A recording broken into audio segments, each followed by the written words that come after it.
शायद नोट भी मैंने डाल दिए थे, आपने नोट किया होगा जरूर सभी ने। Yes sir. हाँ, आज हम पढ़ेंगे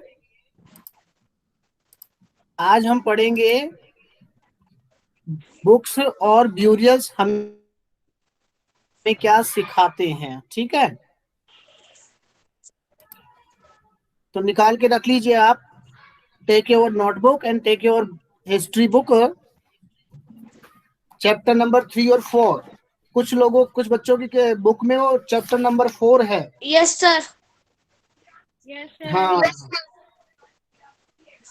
ले लो बेटा उसको। What books and burials tell us, ये चैप्टर है। 35 पेज के आसपास आपको मिलेगा ये। सर और एक पीपीटी है, मैं आपको शेयर भी कर दूंगा। पीपीटी बनाई है मैंने आपको पढ़ाने के लिए, एक पीपीटी बनाई है बेटा, तो वो भी मैं आपको शेयर कर दूंगा। अभी हम देखते हैं, ठीक है। वो निकालता हूं मैं, पीपीटी कहाँ है वो।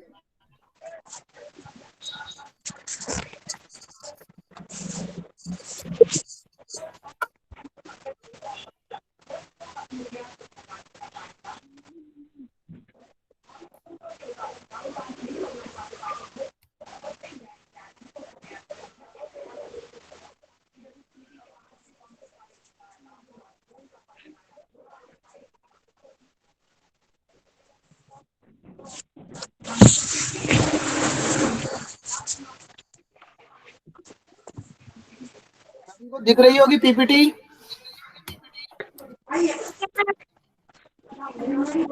यस सर दिख रही है। जहाँ मैं सर प्रेजेंट कर नहीं रहा दिख हूँ रहे। ना, उसको देखो। सर नहीं दिख रही। अरे दिखेगी, यस रुक सर, जाओ। चैप्टर एक 5 सेकंड, है। Yes yes. अब ये कुछ बुक्स में चैप्टर 5 है, किसी में 4 है ना। मैंने उसी बेस पे इसको बनाया है। मेरी बुक में ये 5वां चैप्टर है, इसलिए मैंने इसका नाम चैप्टर 5 लिखा है। लेकिन इस चैप्टर का जो नाम है वो है, यहाँ आपको दिख जाएगा, what books and burial tell us. देखो यहाँ दिख जाएगा, what book and burials tell us. Note कर लीजिए, सबसे पहले नोटबुक में लिख लीजिए, what book and burials tells us. उसके बाद में आपको स्टार्टिंग कहां से करनी है। पहला पॉइंट लिखेंगे आप, one of the oldest book in the world. अब पहले आपको थोड़ा सा एक ब्रीफ स्केच समझा रहा हूं, समझना बेटा।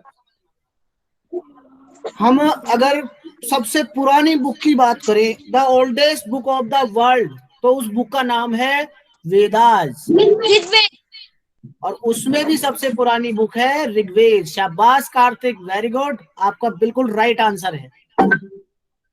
सबसे पुरानी पुस्तक जिसके बारे में हमें जानकारी है वो है ऋग्वेद। और वेदास के बारे में हम बात कर रहे हैं, there are 4 type of Vedas. तो नोट करते जाइए, मैं आपको बताते जा रहा हूँ। और यहाँ आपको दिख, ऋग्वेद, सामवेद, यजुर्वेद। वेरी गुड, शाबाश, क्या बात है, एकदम मेहनत कर रहे हो भाई। देखो, सबसे पहले ऋग्वेद, सामवेद, यजुर्वेद एंड अथर्ववेद, चारों बुक का नाम यहाँ दिया हुआ है, आप देख सकते हैं। लिख लीजिए इसको, कार्तिक लिख लीजिए बेटा, यस सर। वेदास करके लिखिए पहले। Oldest books in the world, 4 Vedas. First number Rigveda, second number Samaveda, third number Yajurveda and the fourth book is Atharvaveda. The oldest Veda is the Rigved. Rigveda composed about 3500 years ago। यानी ये एक ऐसी बुक है जो आज से 3500 years ago पहले इसकी रचना की गई थी, लिखा गया था इसको। The Rigved includes more than 1000 hymns। हाइमन्स का मतलब होता है मंत्रास, जिसको हम मंत्रास बोलते हैं। और उसी का दूसरा नाम है वेल सेड, यानी अच्छी कही गई बातें, उन्हें हम क्या बोलते हैं, हाइमन्स। हाइमन्स। ओके। और आप है ना, इस तरह से एक वो बनाइए। देखो मैं आपको एक समझाता हूँ, आपको क्या करना है।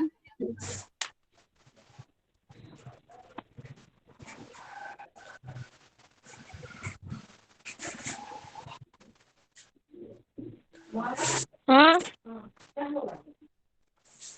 तो बेटा इस तरह से आपको बनाना है, हो गया।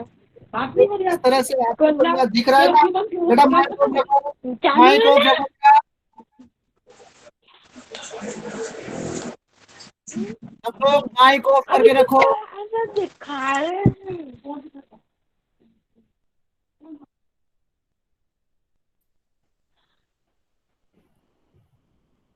किसी का भी माइक ऑन नहीं रहना चाहिए। वेरी गुड, ठीक है बेटा। अब देखते चलो इसको।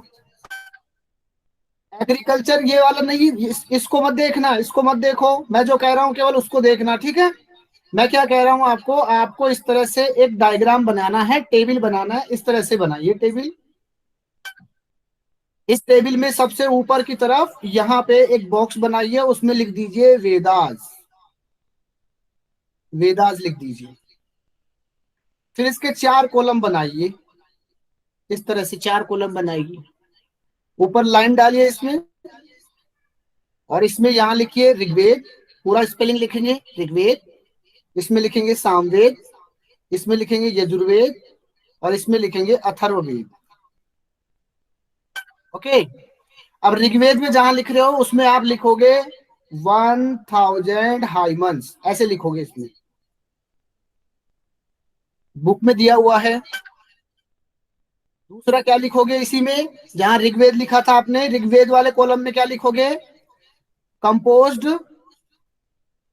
कंपोज्ड बुक में दिया हुआ है, देख करके लिख सकते हैं। Composed about 3500 years ago. उसी लाइन में जहां ऋग्वेद लिखा है वही लिखोगे आप। वापस से रिपीट कर रहा हूं, सबसे पहले क्या लिखोगे, वेदास। फिर टेबल बना करके चारों को डिवाइड करोगे, ऋग्वेद यजुर्वेद सामवेद अथर्ववेद। फिर जहां ऋग्वेद लिख रहे हो वहां पे क्या लिखोगे, the sorry composed about 3500 years ago. इसी में आप लिखोगे मोर देन 1000 हाइमन्स।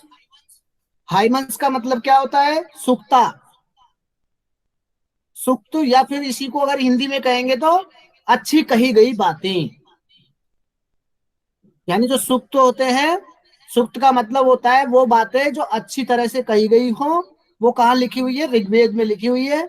और टोटल कितनी है, how many suktas compose in Rigveda, about 1000 1000। 1000। Next, इसी में नेक्स्ट लिखोगे the oldest Veda is the Rigveda. इसी में लिखोगे नेक्स्ट वाला,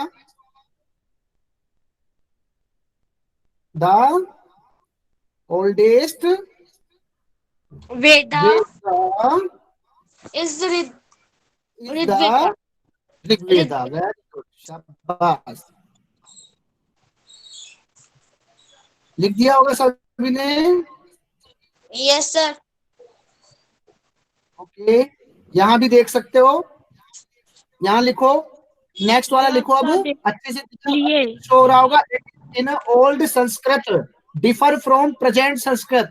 ये जो लिखी गई है ये संस्कृत में लिखी गई है, और आज की संस्कृत से अलग थी वो संस्कृत। उसको वैदिक संस्कृत कहा जाता है। क्या नाम बोला जाता है, वैदिक। Vedic Sanskrit. Vedic Sanskrit. और वैदिक जो संस्कृत है बेटा वो आज की संस्कृत से अलग है, डिफरेंट है। देखो ये वाला आप लिख सकते हैं, it is in old Sanskrit differ. Differ का मतलब डिफरेंट है फ्रॉम प्रेजेंट संस्कृत।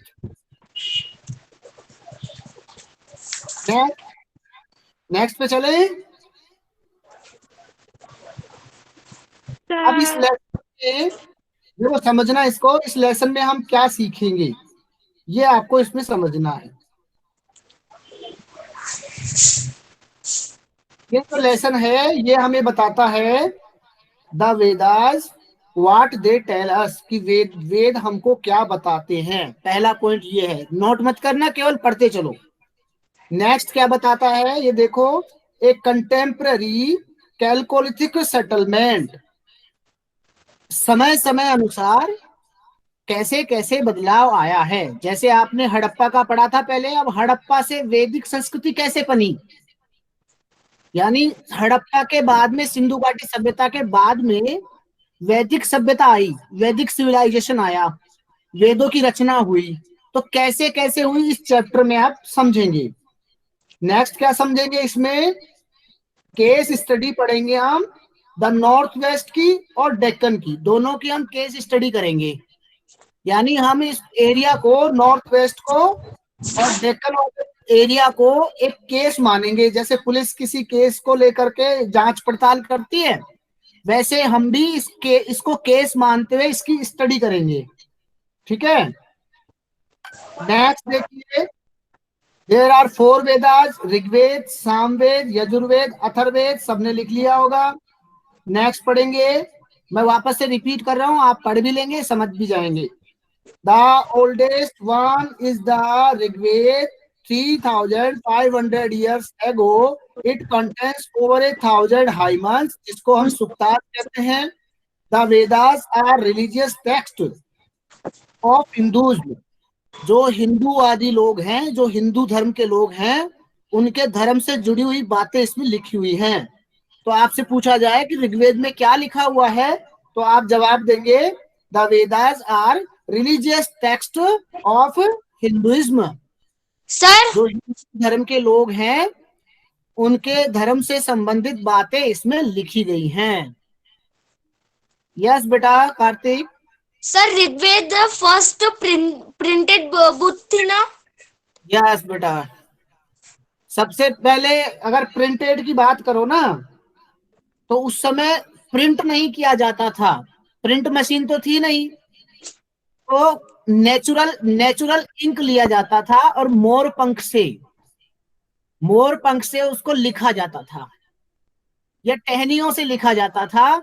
और एक भोजपत्र नाम का एक कपड़ा आता था, मतलब वो जो, सॉरी कपड़ा नहीं, वो कागज होता था, और वो कागज पेड़ की छाल से बनता था, जिसको भोजपत्र कहा जाता था। क्या बोला जाता था? भोज भोजपत्र। भोजपत्र पर लिखा जाता था। फिर बाद में पीपल के पत्ते पर लिखा गया, लीव्स ऑन पीपल।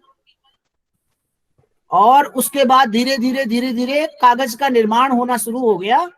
फिर ऐसा कहते हैं, अगर आपसे पूछा जाए पूरी दुनिया में, पूरे वर्ल्ड में सबसे पहली प्रिंटेड बुक कौन सी थी, तो बाइबल थी। ऋग्वेद। बाइबल क्रिश्चियन लोगों की जो धार्मिक पुस्तक है, रिलीजियस बुक है, बाइबल सबसे पहले प्रिंटेड बुक थी, बाइबल। याद रखिएगा, ऋग्वेद नहीं है। ऋग्वेद सबसे पुरानी पुस्तक है, लेकिन वो प्रिंटेड नहीं है, स्याही से लिखा गया है, उस पे भोजपत्र पे लिखा गया है। प्रिंटेड कहाँ है? उस समय तो प्रिंटिंग थी नहीं ना, प्रिंटेड मशीन से प्रिंट हुआ तो वो बाइबल था। है ना? समझ में आ गया बेटा? Yes sir. यस। अब देखो आगे देखो, the हाइमन्स were composed bye rishis. ये जो हाइमन्स लिखे गए थे, ये ऋषियों ने लिखे थे। ये जो सूक्तियां जो मैं कह रहा हूँ ना, 1000 से भी ज्यादा सूक्तियां इसमें लिखी हुई हैं, तो ये ऋषियों ने लिखी थी। एंड स्टूडेंट्स मेमोराइज देम, और स्टूडेंट और टीचर क्या करते थे, इनको रटते थे, याद करते थे। फिर गुरु क्या करता था, जैसे टीचर होता था तो टीचर स्टूडेंट को याद करवाता था, फिर वही उनमें से ही स्टूडेंट में से कोई टीचर बनता था, फिर वो अपने स्टूडेंट को याद करवाता था। तो ऐसे ही ये क्रोनोलॉजिकल पीरियड में आगे बढ़ता गया। एक ऋषि की कोई शिष्य है उसका, उसने सीखा, फिर उसके शिष्य ने सीखा, फिर उसके शिष्य ने सीखा। तो कई सालों तक, कई हजारों सालों तक ये केवल रिसाइटिंग थिंग थी, केवल मेमोराइजिंग के द्वारा ही सिखाया जाता था। बाद में जब भोजपत्र आया, तो ऋषियों ने उन भोजपत्रों के ऊपर इसको लिखा, स्याही से लिखा। अब ये जो लिखा गया था, the Rigveda has been written in old Vedic Sanskrit. ये ओल्ड जो संस्कृत है, इसको किस नाम से जानते हैं? वैदिक के नाम से जानते हैं। नेक्स्ट देखिए इसी में, लिख लेता हूँ।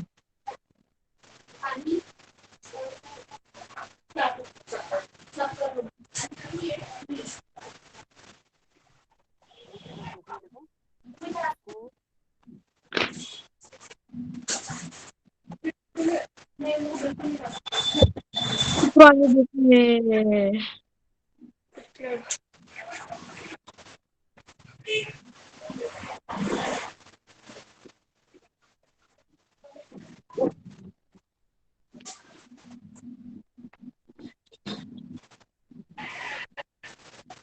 हाँ, अब देखो आपके सामने एक टेक्सचर दिया हुआ है, ये जो दिख रहा है ना बेटा आपको, ये ऋग्वेद उपनिषद उस समय के जो लिखे हुए हैं उसको आपको दिखाया गया है। देखो इसकी लैंग्वेज कैसी है, आप देखो एक बार, ये वैदिक संस्कृत है बेटा, उस समय कैसे लिखा गया। अब ये प्रिंटेड थोड़ी है, ये आज हमने इसको प्रिंटेड कर दिया है, लेकिन पहले ये प्रिंटेड नहीं थी, ये इंक से लिखी गई थी, भोजपत्र के ऊपर लिखी गई थी।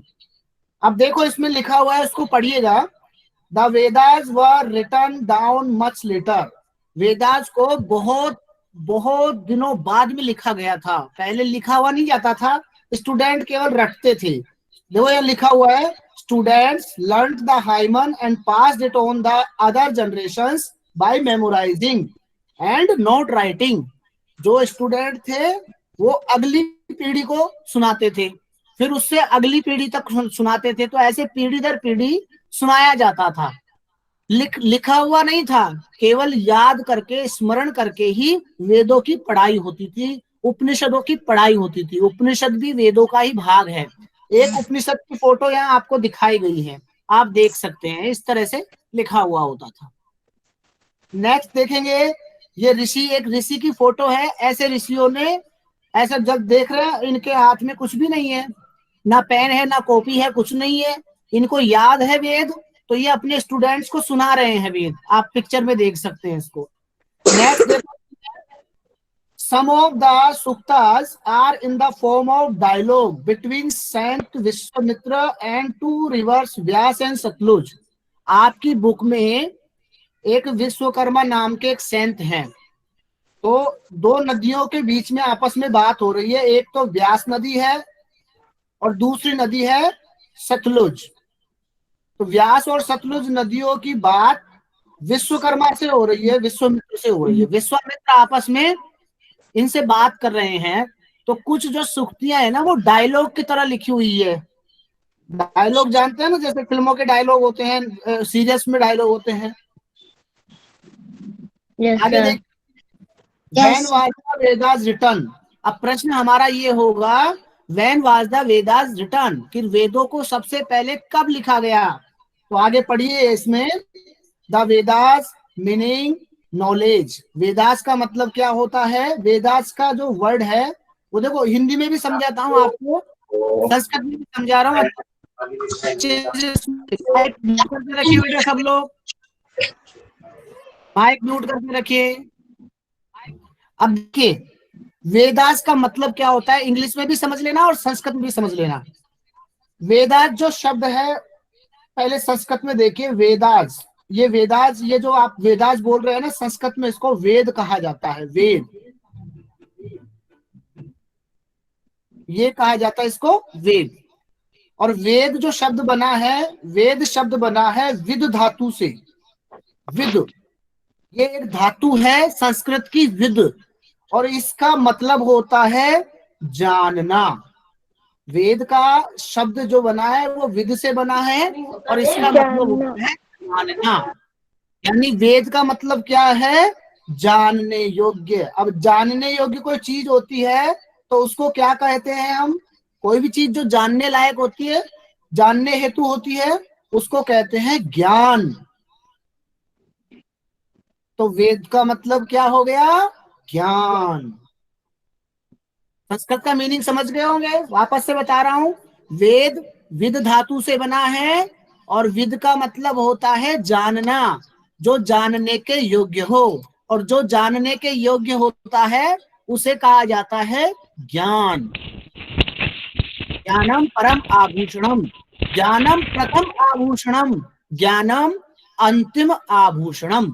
ज्ञान ही पहला आभूषण है, ज्ञान ही अंतिम आभूषण है, और ज्ञान ही सबसे श्रेष्ठ आभूषण है। और ऐसा कहते हैं, अब इंग्लिश में आते हैं ना, इंग्लिश में और समझाता हूं। वेद का मतलब होता है नॉलेज। वेद का मतलब इंग्लिश में क्या होता है, नॉलेज, knowledge, और इंग्लिश में कहते हैं knowledge is power, knowledge knowledge is power, power, यानी ज्ञान ही शक्ति है, ज्ञान ही क्या है, शक्ति है। शक्ति है, वेरी गुड, शक्ति है। नेक्स्ट देखिए, इसी में अब आगे पढ़िए, इसी में आगे आगे पढ़ रहा हूं बेटा मैं। The Vedas meaning knowledge are the oldest text of Hinduism. They are derived from the ancient Indo-Aryan culture of the Indian subcontinent and began as an oral tradition that was passed down through generations before finally being written in Vedic Sanskrit between 1500 and 500 BCE, before common era. अब before common era क्या होता है मैं अभी समझाऊंगा आपको, इसको पहले समझ लो। इसमें क्या कहा गया है, इसके कहा गया है वेदा जो है वो सबसे ओल्डेस्ट है, पहली बात ये। दूसरी बात, ये टेक्स्ट में कब लिखे गए, तो टेक्स्ट में लिखने का इसमें समय दे रखा है, वो है 1500 AD में और 500 BCE में। 500 BCE का मतलब समझना अब क्या होता है, देखो ये एक टाइमिंग पीरियड है, इसको समझ लो। ये एक ऐसा टाइम पीरियड है जब क्राइस्ट की घटना हुई थी, क्राइस्ट जो ईसा मसीह का हुआ था ना, उस समय की ये घटना है। इससे पहले का जो टाइम होता है उसको BCE बोला जाता है, या इसको BC बोला जाता है, और इससे बाद का जो टाइम होता है उसको AD बोला जाता है। समझना बेटा अच्छे से, इसको वापस से समझो। आप ये क्राइस्ट की घटना हुई थी जब ईसा मसीह का जन्म हुआ था, तो इसको आप 0 मान सकते हैं, ये 0 ईयर है यहाँ। इससे आगे वाले आने वाले समय जो भी रहे हैं इसको हमने बोला है AD, और हिंदी में इसको बोलते हैं ईसवी, ईसवी। और इससे पहले का जो टाइम है इसको हम बोलते थे BCE, और इसको हिंदी में बोलते हैं ईसा पूर्व, यानी ईसा से पहले। ये वाला जो है, जो आप ये देख रहे हो, ये वाला जो है ये ईसा के बाद का है, ये वाला ईसा के पहले का है। जैसे आज आपसे पूछा जाए कि कितने साल हो चुके हैं ईसा के जन्म को, तो अब सन कौन सा ईयर चल रहा है, 2020। तो यहां से 0 से शुरू करके हम कहां तक पहुंच गए, 2020 तक। इसका मतलब आज ईसा को जन्म लिए हुए कितने साल हो गए हैं, 2020। अब 2020 का मतलब समझ लो इसका, ये जो कैलेंडर है ये कैलेंडर है ग्रेगोरियन कैलेंडर। हम जो कैलेंडर अपनाते हैं आज, ये ग्रेगोरियन कैलेंडर है, और ग्रेगोरियन कैलेंडर में टोटल 12 मंथ्स होते हैं। कौन कौन से, सबको याद है ना, जनवरी, फरवरी, जनवरी, फरवरी, जुलाई, अगस्त, और दिसंबर। ये जो टाइम है बेटा, ये जो महीने हैं ये कौन से कैलेंडर के हैं, ग्रेगोरियन कैलेंडर के। और हमारे हिंदू हिंदू जो हम मानते हैं, या भारत के जो लोग मानते हैं, जरूरी नहीं है हिंदू ही मानते हो, लेकिन हम जो कैलेंडर मानते हैं वो कैलेंडर, वो सन है शक संवत। हम किसको मानते हैं, शक संवत को। और शक संवत, इसको, इसके जो महीने हैं वो भी 12 महीने हैं। और 12 महीने कौन कौन से मैं बोल रहा हूँ, चैत्र, वैशाख, ज्येष्ठ, आषाढ़, श्रावण, भाद्रपद, ये जो महीने हैं, ये महीने कौन से हैं, शक संवत के महीने हैं, भारतीय महीने हैं ये। तो समझ गए होंगे आप। अब देखो नेक्स्ट चलते हैं, 2 sources of wisdom in Hindu scriptures. अब हमारे पास 2 स्रोत हैं, 2 सोर्स हैं हिंदुओं के बारे में जानने के। हमारे पास कितने सोर्स हैं, 2। कौन कौन से हैं, एक सोर्स है उनको तो बोला जाता है श्रुति। ये नोट कर लीजिए, आप एक टेबल बना लीजिए, ऐसे आप एक टेबल बना लीजिए, इस प्रकार से टेबल बना लो, और एक तरफ लिख दो श्रुति, SHRUTI, श्रुति। ये श्रुति लिटरेचर लिटरेचर है, और दूसरी तरफ लिखो स्मृति। लिखा हुआ बेटा, मीनिंग देख लो, आपको अच्छे से दिख जाएगी। एक तरफ लिखना है श्रुति, श्रुति का मतलब सुना गया, जो सुन करके ही हम पढ़ते आए हैं वो श्रुति साहित्य कहा जाता है। जैसे लिखा हुआ है इसमें कौन कौन है, वेदाज और उपनिषद। वेदाज और जो उपनिषद है ये लिखे नहीं गए थे, इनको तो हमने मेमोराइजिंग के द्वारा ही याद किया है, केवल सुना है, सुन करके ही आगे लिखा है। माइक म्यूट रखे बेटा सब लोग अपना। इनको हमने केवल सुना है, इसलिए इनको श्रुति साहित्य कहते हैं। और श्रुति का मतलब क्या होता है, हर्ड। दूसरा स्मृति साहित्य, स्मृति लिटरेचर। स्मृति लिटरेचर क्या होगा, जिसको हमने रिमेम्बर किया हो, नहीं याद करके लिखा हो। एक तो सुन करके लिखा गया, वो तो वेदाज और उपनिषद है, और एक याद करके लिखा गया, जैसे महाभारत वेद व्यास जी ने लिखी, लिखते रहिए आगे। रामायण वाल्मीकि जी ने लिखी, पुराणाज अलग अलग ऋषियों ने लिखा, धर्मशास्त्र अलग अलग ऋषियों ने लिखा, याद कर करके लिखा। जो उनके गुरुओं से उन्होंने सीखा, टीचर से उन्होंने रिमेम्बर किया था, वो उन्होंने याद कर करके उसको लिखा। तो दो प्रकार के लिटरेचर हो गए, एक कौन सा, श्रुति, और दूसरा कौन सा, स्मृति। श्रुति में कौन कौन से हैं, वापस से वेदाज उपनिषद।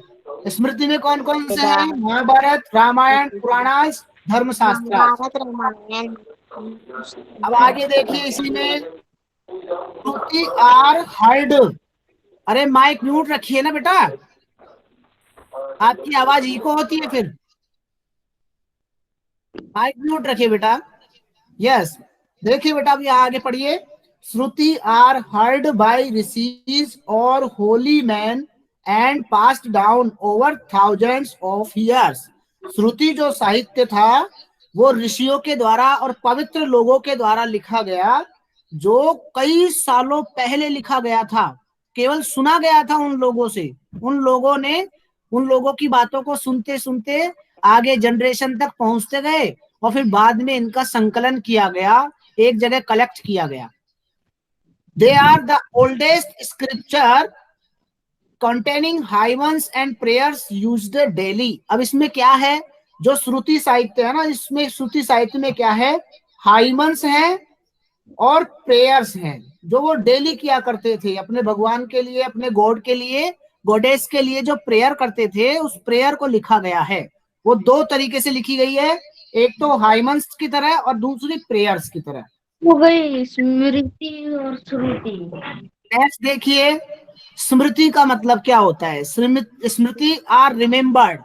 स्मृति मतलब जो याद करी गई थी, by gurus and contain much loud stories. अब इसमें क्या है, ये गुरुओं के द्वारा याद की गई, उनके द्वारा ये लिखी गई है, और इसमें लाउड स्टोरीज कहानियां हैं, प्यारी कहानियां हैं, और पोइम्स हैं, नॉन बाय मोस्ट हिंदूज, जो हम लोग जानते हैं। जैसे महाभारत की स्टोरी हमने पढ़ी है, सुनी है, महाभारत में क्या क्या हुआ था, तो ऐसी कहानियां स्मृति साहित्य में लिखी गई है। रामायण में भगवान राम की कहानी है, ऐसा कहते हैं, राम हरि अनंत हरि कथा अनंता। भगवान राम की तमिल में भी रामायण है, आंध्र में भी रामायण है, संस्कृत में भी रामायण है, हिंदी में भी रामायण है, थाईलैंड कंबोडिया में भी, वहां भी इनकी रामायण चलती है। तो भगवान राम की अलग कहानी वही है, थोड़ा सा परिवर्तन है। तो ये वो कहानियां हैं, प्यारी कहानियां हैं, वो कविताएं हैं इनमें, जो गुरुओं के द्वारा हमें प्राप्त हुई हैं, रिमेम्बर करके लिखी गई हैं। ओके, अब देखो समरी में देखिए इसको। श्रुति रिवील्ड, स्मृति रिमेम्बर्ड। श्रुति रिवील्ड का मतलब श्रुति सुनी गई है और स्मृति याद करी गई है। अब आगे पढ़ रहा हूं मैं, समझते जाना बेटा। The Vedas are full of hymns. Veda जो है वो पूरी तरह से उसमें हाइमन्स हैं, प्रेयर्स हैं और इंस्ट्रक्शंस हैं, निर्देश दिए गए हैं। किसके बारे में है? रिलीजियस रिचुअल्स के बारे में, धार्मिक जो प्रथा है, धार्मिक जो रीति रिवाज है, उसके बारे में प्रार्थना है, टाइमन्स है और इंस्ट्रक्शंस है। जैसे यज्ञ कैसे करे जाएंगे, ये उसके बारे में लिखा हुआ है। पूजा पाठ कैसे करना होगा, ये उसमें लिखा हुआ है।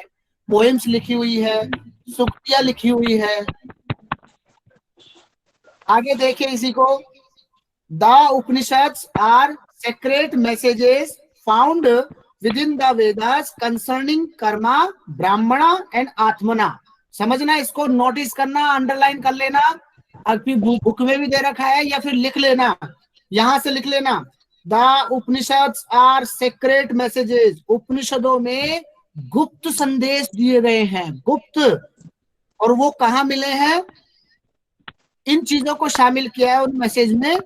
कर्म की बात हुई है, ब्राह्मण की बात हुई है और आत्मा की बात हुई है। कार्य कर्म की बात हुई है, ब्राह्मण की बात हुई है। और ये जो ब्राह्मण है ना, ये ब्राह्मण वो ब्राह्मण नहीं है जो पूजा पाठ करते हैं। ये भगवान को ब्रह्मा कहा गया है, वो ब्राह्मण है, ब्रह्म कह सकते हो इसको। और इसमें कहा गया है एकम सत्यम, एकम ब्रह्मा विप्रा बहुधा वदंती। ब्रह्मा एक है, संसार का नियंता, गॉड क्रिएटर एक है। ब्राह्मण लोग और साहित्य उसको अलग अलग नाम से संबोधित करते हैं। तो एकम ब्रह्मा विप्रा बहुधा वदंती, या एकम सत्यम विप्रा बहुधा वदंती, ये भी हम कह सकते हैं। दूसरा बात हुई है आत्मा की। आत्मा सो परमात्मा, ये उपनिषदों में कहा गया है कि आत्मा परमात्मा का रूप है। ये पूरा संसार जो है, ये एक एक बहुत बड़े व्यक्ति या बहुत बड़े नियंता के अंतर्गत संचालित होता है। और जो आत्माएं हैं ये उसी का भाग है, अलग भाग नहीं है। ये जो बड़ा भाग है इसको कहा गया है ब्रह्मा। ये वाला जो पार्ट है इसको क्या कहा उन्होंने? ब्रह्मा। ये ब्रह्मा है और इसके अंदर जो निवास करती है वो है आत्मा। तो तीन बातें किसमें कही गई है? उपनिषदों में क्या क्या कही गई है? एक तो कर्म की बात की गई है, कर्म प्रधान, इस विश्व में कर्म प्रधान है। दूसरा ब्रह्म की बात की गई है और तीसरा आत्मा की बात की गई है। किसमें? उपनिषदों में। तो तीन बातें कही गई है, कर्म, ब्रह्म, आत्मा। ओके, नेक्स्ट देखो, इसी में आगे पढ़ो। The Mahabharata contains the Bhagavad Gita which tells the story of Krishna and Arjuna. Mahabharata में ही भगवद गीता का संदेश दिया गया है कुरुक्षेत्र में। एक जगह है हरियाणा में कुरुक्षेत्र, उस कुरुक्षेत्र में भगवान कृष्ण और अर्जुन के बीच में वार्तालाप हुआ है, कृष्ण और अर्जुन के बीच में। तो ये जो वार्तालाप है इसको आज हम भगवत गीता के नाम से बोलते हैं। भगवत गीता अलग से पार्ट नहीं है, महाभारत का ही एक भाग है। महाभारत का ही एक भाग है जिसमें भगवत गीता का संदेश दिया गया है। आपसे कभी पूछा जाए कि गीता कहाँ है, कहाँ लिखी गई है गीता, तो आप कहोगे महाभारत में लिखी गई है। और गीता के 18 अध्याय हैं, ध्यान रखना। गीता जो है भीष्म पर्व और शांति पर्व दोनों आपस में जुड़े हुए हैं। उस पर्व की यह एक महत्वपूर्ण बात कही गई है। तो आपसे पूछा जाए कभी भी कि गीता कहाँ लिखी गई है, तो आप कहेंगे गीता महाभारत में, महाभारत में लिखी गई है। नेक्स्ट वाला देखिए, the Ramayana tells the story of Rama and Sita and it's associated with Diwali. जो रामायण है वो राम और सीता के बारे में कहानी बताता है। रामायण जो है राम और सीता की कहानी बताता है, और दिवाली हम क्यों मनाते हैं उसका कारण बताता है। आपको पता है जब राम भगवान जब वो वहां वनवास में गए थे, 14 वर्ष का उन्होंने वनवास किया था, वहां पे रावण सीता को उठा करके ले गया था, अपहरण कर लिया था।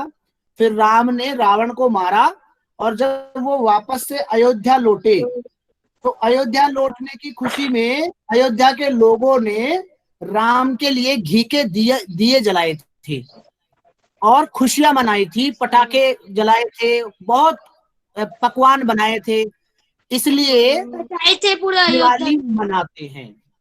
पूरी अयोध्या को सजा दिया गया था दुल्हन की तरह, तो इसलिए हम कहते हैं दिवाली क्यों मनाते हैं, राम के अयोध्या आने की खुशी में।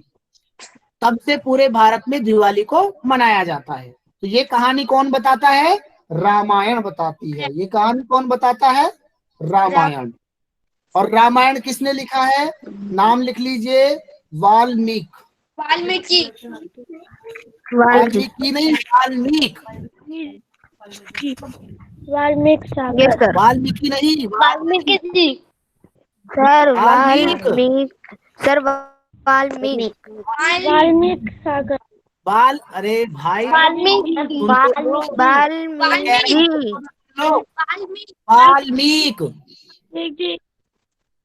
वाल्मीकि के द्वारा लिखा गया, इसलिए रामायण को वाल्मीकि कहते हैं, समझना इस बात को। और महाभारत किसने लिखी है, आप लिखेंगे वेद व्यास जी ने।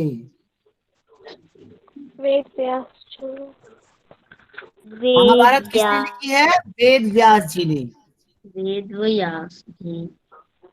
वेद व्यास नहीं, वेद व्यास। हाँ, वेद व्यास। नेक्स्ट आओ, अब ऋग्वेद के बारे में बात करते हैं। अब ऋग्वेद को पढ़ो, देखो आगे लिखा हुआ है, आप पढ़ सकते हैं इसको। माइक म्यूट कर लीजिए अब। Manuscript of Rigveda. Rigveda contains prayer for cattle, children and horses, wealth was distributed among the leaders.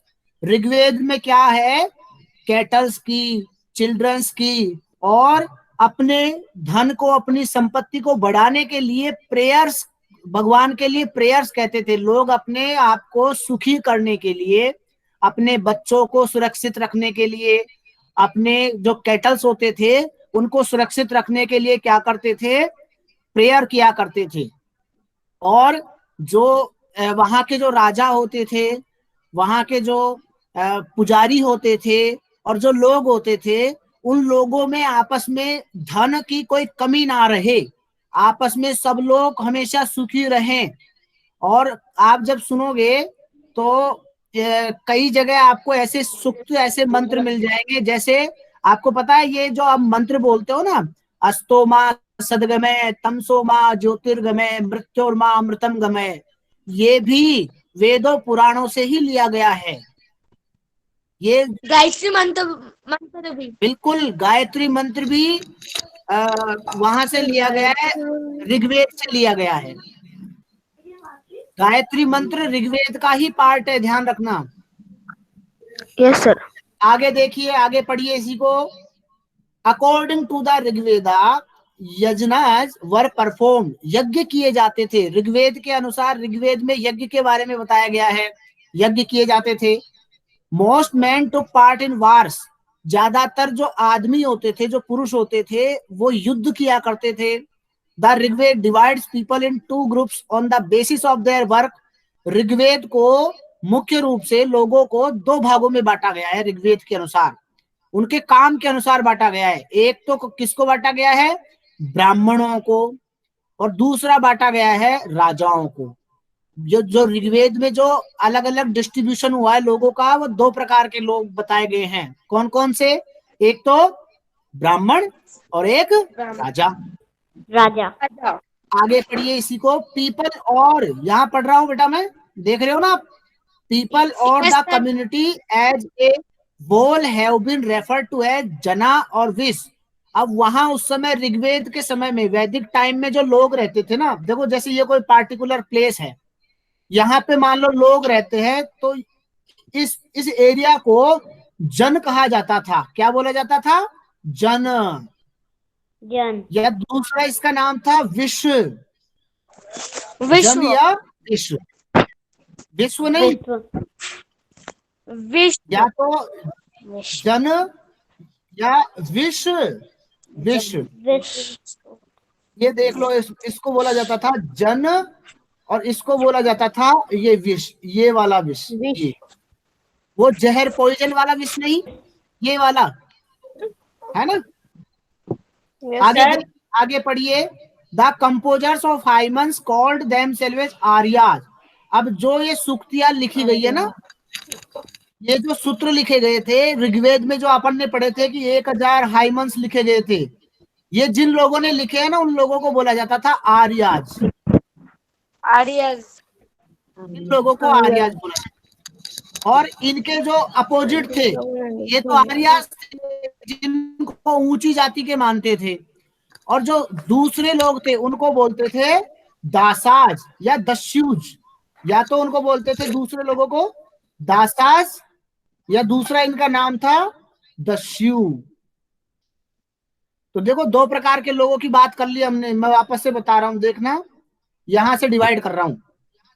एक तरफ हमने बात की किसकी, ब्राह्मणों की। ब्राह्मण। ब्राह्मणों के दूसरी तरफ कौन थे, राजाज। राजाज। दूसरी हमने बात करी आर्यों की, आर्याज। और दूसरा किसकी बात करी, दासाज। आसाज। क्लियर बेटा, यहाँ तक समझ में आया सभी को। अब ये कुछ और है स्लाइड, अब इसकी स्लाइड्स और है। अभी हमने केवल बुक्स के बारे में पढ़ा है। नेक्स्ट वाले चैप्टर में, नेक्स्ट वाली क्लास में हम म्यूरियल्स के बारे में पढ़ेंगे, ठीक है। Yes sir. Yes sir. Sir Rigveda किसने लिखी थी? Kartik, Kartik yes sir. Present ले लो बेटा। कौन कौन है प्रेजेंट, प्रेजेंट ले लो फटाक से, नोट कर लो सबका नाम। Yes sir. सर मैसेज में टाइप करना है। हाँ, जिन्होंने अभी तक प्रेजेंट नहीं करी है, मैसेज में प्रेजेंट कर दीजिए बेटा। मैसेज में प्रेजेंट कर दो। कार्तिक नोट करते रहो सबका नाम, और मुझे मैसेज करके बता देना। Yes sir. लिया नोट। यस सर, कर लिए।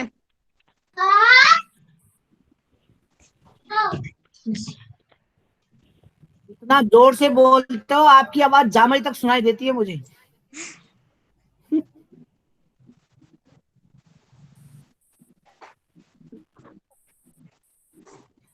अब क्लास नहीं है ना? No sir. No sir. No sir. No sir. मजा आया पीपीटी से पढ़ने में? Yes yes sir. सर। अच्छा, समझ में आया सभी को? यस सर आ गया। ओके, वेरी गुड बेटा, वेरी गुड, वेरी गुड। ठीक है, ऑफ कर दूं बेटा मैं? Yes sir. सब लेफ्ट कर दो। Bye sir. जय हिंद बेटा, जय हिंद, बाय सर। जय हिंद सर। जय हिंद, जय हिंद, जय हिंद बेटा, सर। जय हिंद। लेफ्ट कर दो बेटा सब। जय हिंद सर। जय हिंद बेटा।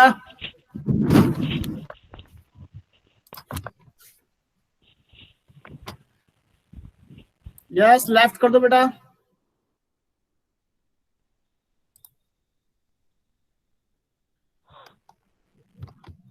लेफ्ट कर दो सब।